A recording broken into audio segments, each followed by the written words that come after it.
It's time to make a square crotch bowl.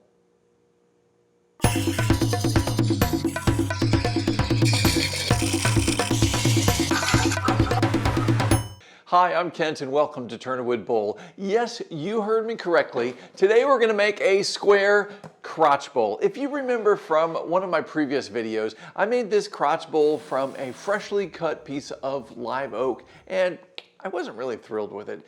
And I have the other half of it here. It's still very wet and I'm going to make a crotch bowl with this, but instead of trying to make a traditional shaped live edge or natural edge crotch bowl, I'm going to try to get down into the flame. That's the area where the two branches kind of interweave their grains together. I'm going to try to get down to that material and present that in the bottom of this bowl that I'm going to turn. And instead of trying to mess with the edge, we're going to simply make a square blank and make a square bowl out of this. So I've never done this before. You're about to be the first to see it. So let's hope that it turns out well, and let's go ahead and dive right in.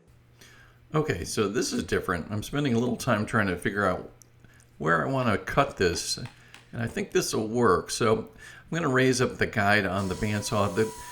Keeping the guide close to the highest point of the piece of wood that you're cutting is really important for safety.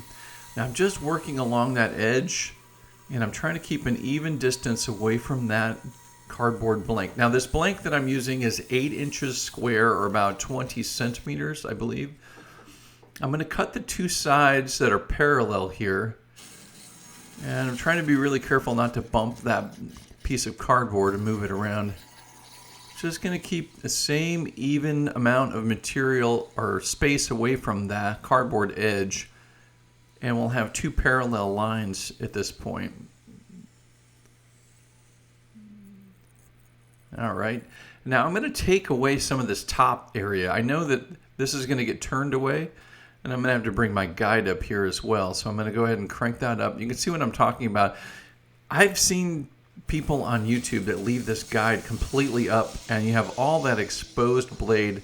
Number one, it's not supporting the blade very well. And number two, you have that exposed blade that makes you very vulnerable to being cut. So it's a good idea to keep that down both for support and for safety.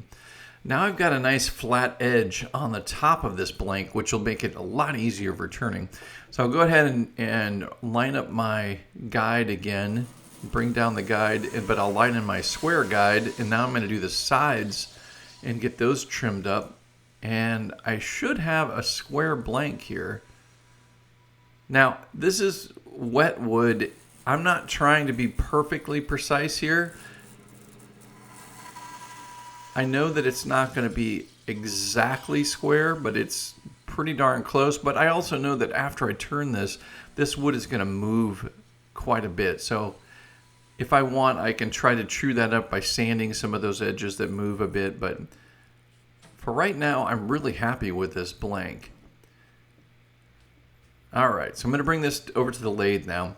I need to find the center of this so that I know that I've got the tailstock mounted in the center. I'm going to mount this between centers just like I did the other crotch bowl, which is I like mounting between centers because it gives me the flexibility to move the blank if I need to. So I'm going to take some time here, and I'm going to make the bottom of this, the portion connected to the tailstock, as flush as possible. Now remember, that was cut with the chainsaw, so it's not going to be perfect, but I want to remove just a little bit of material because guess what? That chainsaw cut, which was right in the center of this log, was also right at the most interesting point of the chunk of wood. Is where the flame and where the heartwood is, so I don't want to remove a lot of material. I'm going to go ahead and turn a tenon, and I don't like doing this, but I'm not going to turn a shoulder. I'm just going to make a small tenon here, which will become the foot of the bowl. What I don't want to do is I don't want to remove a lot of material. What I learned from the last piece that I turned from this was if I remove too much material here for the tenon and the shoulder, Then I also am cutting away that interesting flame material and the heartwood. So I want to keep this as tight as possible to the bottom. Now you might be thinking, why not turn a mortise? Well, I want to turn this really thin and I want it to have a foot on it. And that's not easy to do with a mortise. And I want the walls, or I want the thickness of this to be even. I'm starting from the corners out. It's tricky to do because you have very little time contacting the corner, and the tool wants to move inward very easily because there's a lot of air there. I'm going to check and see if this is straight. Okay, that's looking really nice and flush. Oh my gosh, look at that. You can see the flame and you can see the heartwood. I want to take away as little material here as possible. So I'm starting with the corner and I'm making a push cut inward.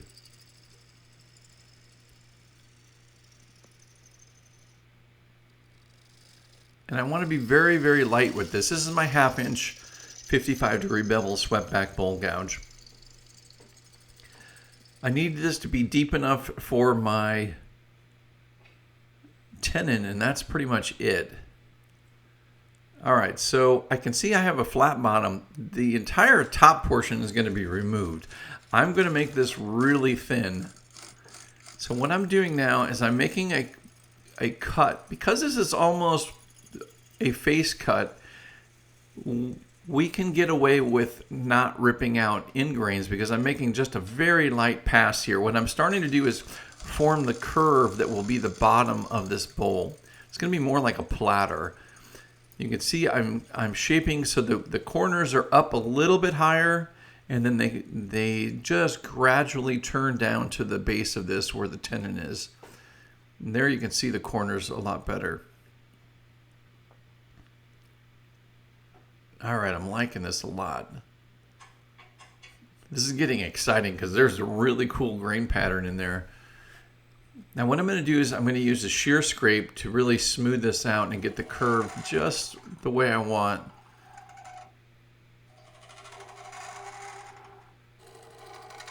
Now I don't have the handle down dramatically, so this is more of a scraping cut. Whereas the shear scrape has the handle down at about a 45-degree angle. This is more of a scraping cut. And I'm just scraping away material from the center base up towards from the foot out to the rim. I want to be careful not to tear up those corners. There, when I drop the handle, this is becoming more of a shear scrape. It's going to be a lighter scrape. You can see there's a little bit of an edge there. I'm going to go ahead and clean all that up. Now I'm looking right down the edge of the bowl and seeing its profile. Here's a little bit more of a close-up. You can see how the gouge is. It's just that lower wing facing the blank itself is doing the shaving. Just going to smooth those transition, blend all those curves together. The nice thing about this, because it's removing so little material, you can actually move back and forth with it. I have to be really careful out here on the corners that I keep that up against the blank and I don't accidentally get in there. Oh man, that's looking good. I'm really getting excited about this. Okay, I'm going to go ahead and turn this around and we're going to get this mounted in the chuck. Now this is going to look dramatically different here in a little bit. That whole top section is coming off. I'm going to turn this really thin because I want to showcase that flame and heartwood that's in the bottom of this crotch. Now the flame is, if you can imagine the two branches growing over time, their grains they have to like merge together. So it's almost as if they're stitched together, and that's what the flame of a crotch bowl is, and that's what's really cool about it. So I'm going to bring the tailstock up here for added support. It's always a great idea to get that tailstock up. If you can get it in there without it being in your way, it's always good to have that there so you're not bumping the blank in the chuck and moving it around. It's just added support, so it's going to make it a lot easier. Now I'm going to get aggressive here with my 5/8 inch 55-degree bevel swept back bowl gouge, and I'm going to remove a lot of material quickly here. I'm making deep cuts. But here's the interesting thing, and this is something to keep in mind when you're turning something like this. Each pass I'm making, I'm watching that curve that I established on the bottom of this bowl, and I'm following that curve. Whoops, I got a little too aggressive there and bound up the turning for a second. So what I'm doing here is each pass I'm doing, I'm mimicking that bottom curve. So by the time I get down to doing that bottom curve for the finished pass, I'll have already established the muscle memory of the way that feels, and I'm basically just bringing it down to that one pass at a time. So I can basically think about it this way. I'm making just a bunch of different practice cuts of how I'm going to turn that final pass to get this down to a really nice thin bowl. Now I'm going to leave some of the mass here in the middle.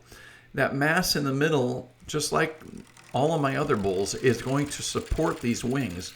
These wings will be flapping around and moving because they're very wet and they're going to be very thin. So I need that extra support in the center, and that's what that center mass is going to provide. Here you can see the shape, and you can see how I'm turning those inside passes to match the outside of the bowl. So instead of just making straight passes across the inside as I'm removing this material, I'm making the same curved pass. So I'm kind of establishing that shape in my muscle memory here. And when I get down to the final thickness, it's going to be easy to achieve that, because I'm basically just keep repeating the same curve and just get. It's like when you were in grade school and your teacher made you write the same thing over and over again. Well, it's kind of what we're doing here, and you will embed these passes into your memory with repetition. So I'm going to take some of this material out because I still have a lot to go. So I'm going to take some material out, but guess what? I'm going to bring that tailstock right back because I want that extra support.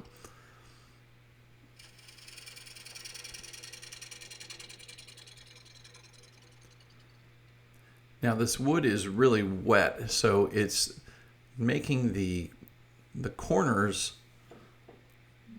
I'm going to go ahead and bring that tailstock back in. You always want to bring the tailstock in with the piece turning. That way it lines up and finds its center naturally. If you bring it in there where it's stopped, you may have applied the tailstock just a little off center, and you're going to have a weird wobble that occurs, and you don't want that.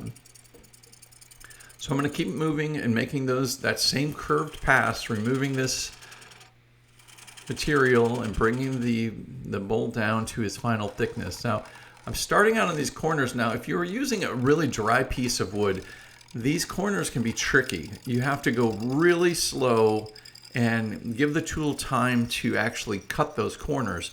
If you don't, you can start knocking off the corners and damaging them, and they're not square then. It's a little easier to do with this nice wet wood as far as turning into those corners, and for some reason they're not tearing out very easily.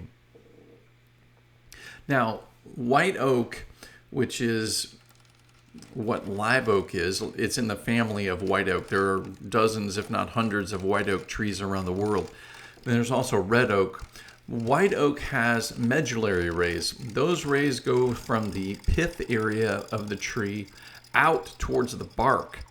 They're not in line with the grain of the wood. So if you cut a log in half and you see those rings, that's kind of the grain lines. The medullary rays go right from the center of the tree out towards that bark.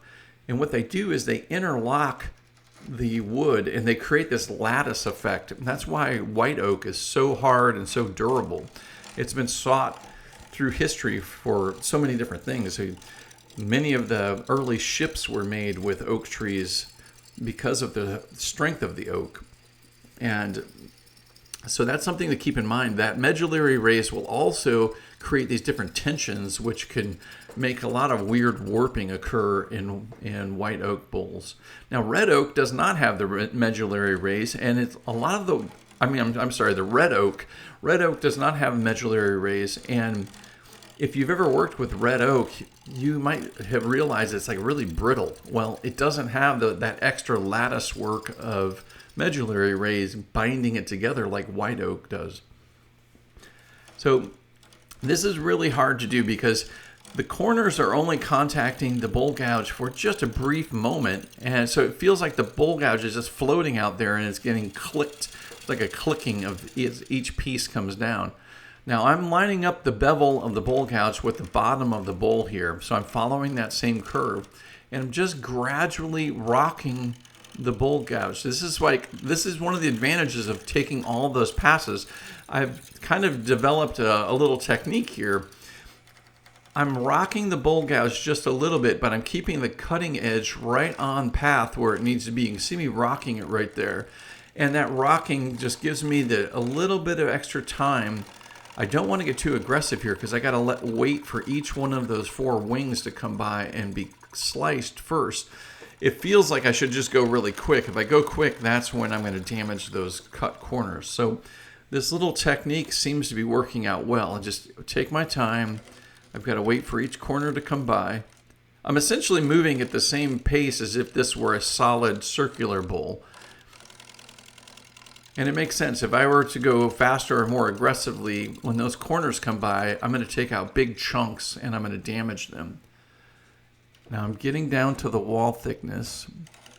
You can see here at the top bevel edge of the bowl gouge is parallel with the bottom of the bowl. That's all I'm looking at. I'm looking straight down on this. I'm making sure those two line up as I go into this bowl. That center mass is giving me really good support there. Now it's getting a little thicker there. We can stop and take a look. Oh yeah, that's looking good. I'm liking that. And we want that lower part to be thicker for right now because we're just going to gradually sneak up on that and shave away a little bit more material and make it just the same thickness as those corners. So right here, I will just let the gouge rub and then I'm going to remove a little more material to bring that wall thickness down to match up with those corners. I'm going to go ahead and remove a little bit of the center material so that I have a little bit more room to continue the wall thickness.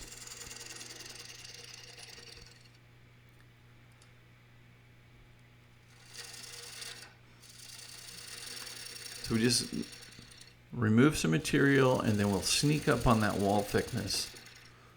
Oh, this is getting exciting. I love turning thin pieces like this.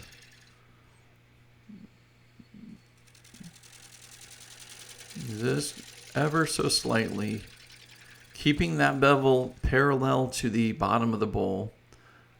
Oh yeah, that's looking good. Here you can see the piece.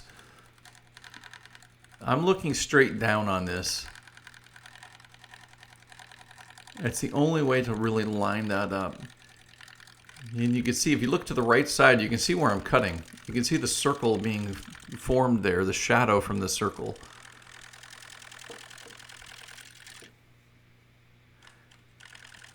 Now I'm pretty much into the bowl here. I'm out of the corners, so I can really anchor down into the tool rest and continue that pass. Just ever so slightly, delicately there, just shaving away a little bit of material.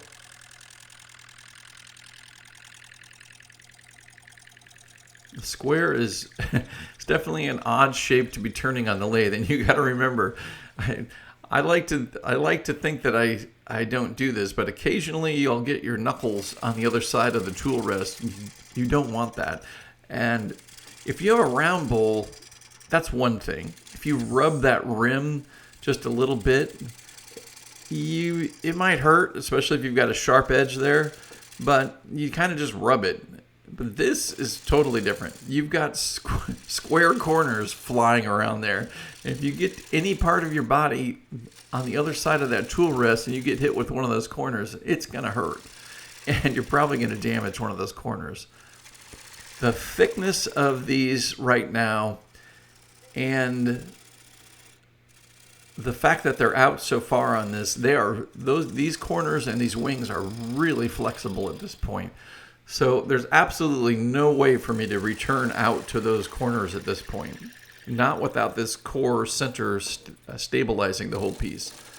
So what I'm doing is I'm just continuing down and matching each section, matching the wall thickness with the previous section.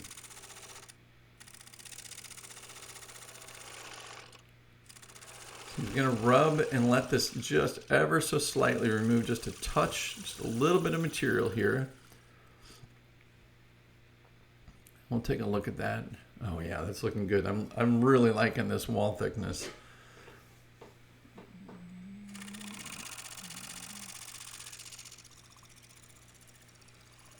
It's going to remove a very slight layer here.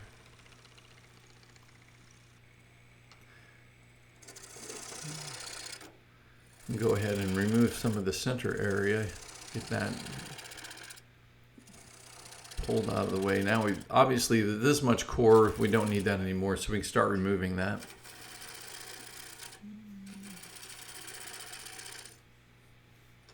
One thing you want to keep in mind with live oak or any oak shavings is they are loaded with tannins, and those tannins are very acidic or caustic. I don't know if those are the right terms or not, but they will corrode steel or metal very quickly. So if you have any exposed metal that the shavings are on, you want to get the shavings off it as quick as possible and clean off that metal.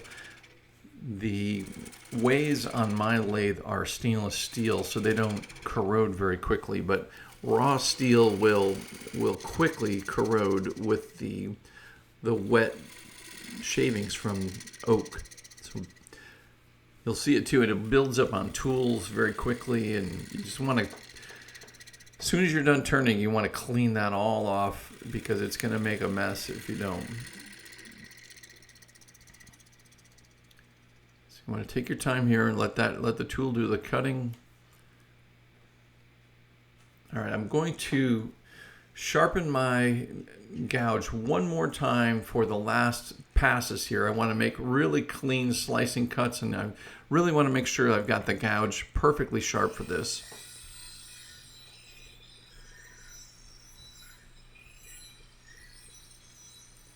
Now I've got a course all about tool sharpening. If you want to learn how to sharpen your tools and have it set up this efficiently, everything you're seeing here is in real time. It only takes a few seconds to bring this blade back up to sharpness, and you're done. You can go back and turn. Check out my tool sharpening course.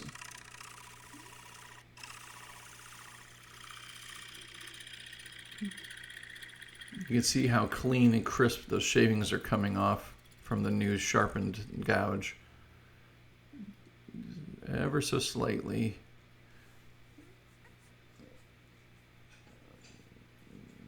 All right, we're going to blend in a couple more passes in the curves, just a touch here. I'm going to rub the bevel. You can see I'm removing almost no material at all. It's almost, it would be tricky to measure that.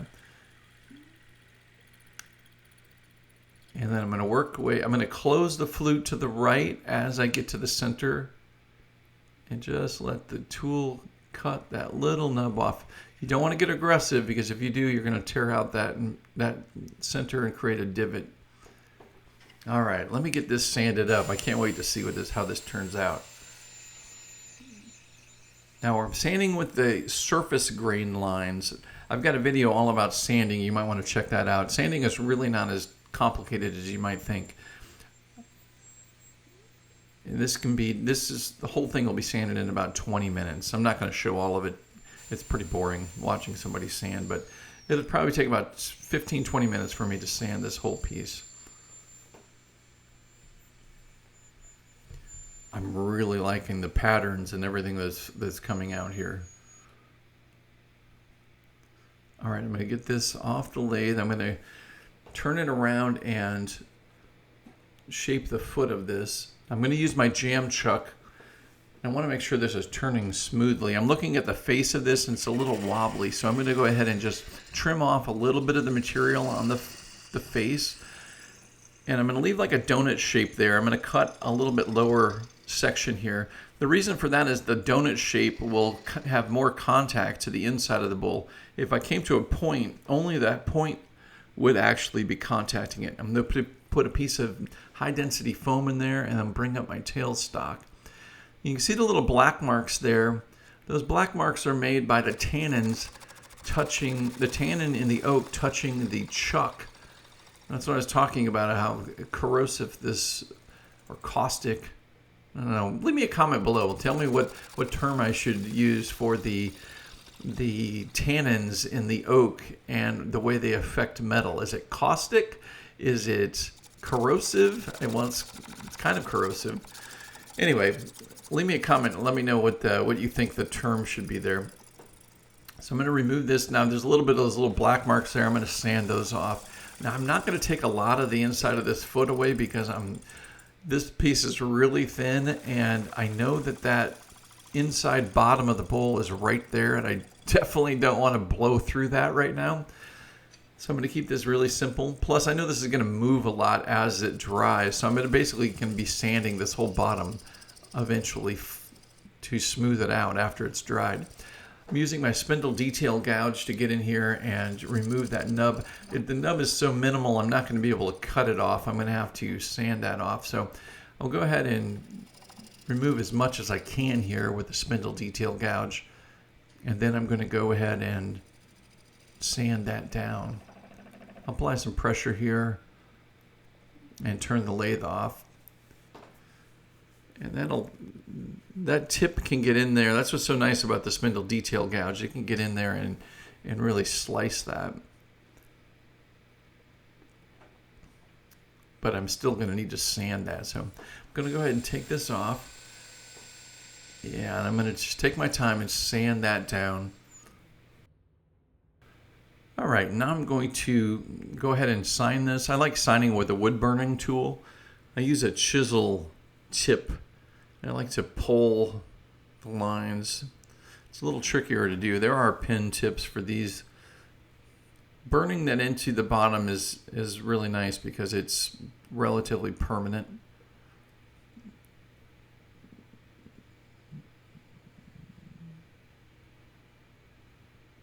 It's a fun way to finish up a bowl as well. All right, so I'm going to apply tried and true Danish oil. This is 100% boiled linseed oil. This is food safe. It's Tried and True is a brand that I really like. They make really good products. I'm not paid by them, but I really like what they have. So you might check it out. I've got links for their products and for all the tools that I use in this video in the description of this video, so check those out. And you can go to my website and check out my recommended equipment section in my website, and I've got everything listed there as well. Look at the wood grain and look at the flame. Look at the flame and look at that heartwood. That's what I wanted to showcase. That's what I was hoping would pop out here, and I am super happy with this.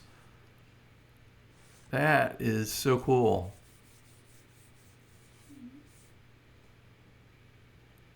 Oh, that is fantastic.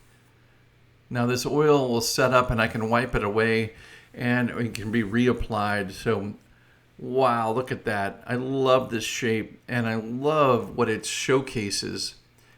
I just wanted to show off that pattern that's inside here so well.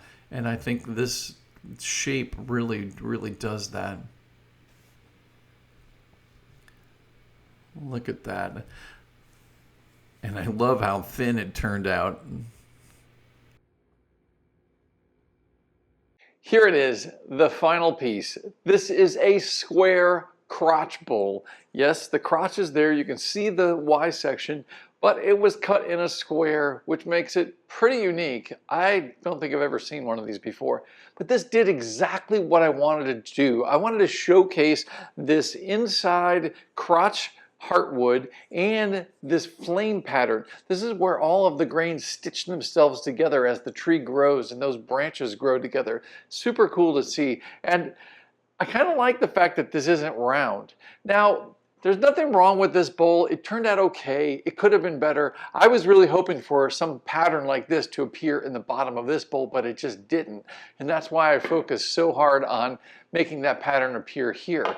And I gotta say, it's the essence of a crotch bowl. I know that sounds weird, but if you think about it, this forces you to look at that wood pattern. You can see this medullary rays in here. You can see how this grain is different and how it's tight because it's the white oak. The white oak family has medullary rays. And remember, those are the rays that grow from the pith outward, perpendicular across the grain, and they lock the wood together. That's why white oaks are really good for carving and things like that, because they stay bound together really well.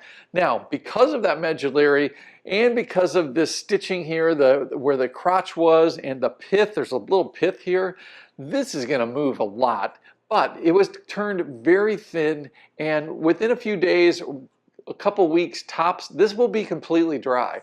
The moisture that's in here now will escape and it will be done. So there may be very little movement in here, but I know there's going to be movement. There's going to be like a rippled feeling in here. Typically that's what white oak does. It'll kind of pucker up and make little ripples and things like that, which I think are pretty cool. So it should be interesting to see how this evolves from this relatively flat, very subtle curved bowl or plate to something that's a little more rippled. Now, something else I get from a lot of people when they see a piece like this, when I started with that great big Y crotch section and I come up with this piece, I get a lot of people ask me, why didn't you save some of that wood? Why didn't you core it, or why didn't you do something? I've got to be quite honest. I have enough wood that if I were to turn it all, I probably couldn't turn it all in my lifetime. And I know I'm blessed to have that problem. And I understand wood in abundance is not something that occurs all around the earth. I get letters from the Middle East and from places that have been heavily harvested, and wood is very hard to come by. So if I were in those situations, I would probably look at this a little bit more carefully, and I would probably figure out a way to cut that other section away and use it for another turning. But quite honestly, I wanted to get down to this particular pattern and this shape as quickly as I could, and that's why I turned the way I do. The other thing you need to remember about wood turning is that it's a subtractive process. This is not like woodworking. When we do woodworking projects, we're putting pieces of wood together and we're building things. You could build a skyscraper that way when you're doing woodworking. You can't do that when you're wood turning. Whatever size piece you start turning with, your final piece will be smaller. That's just how it is, unless somehow you're laminating multiple pieces together.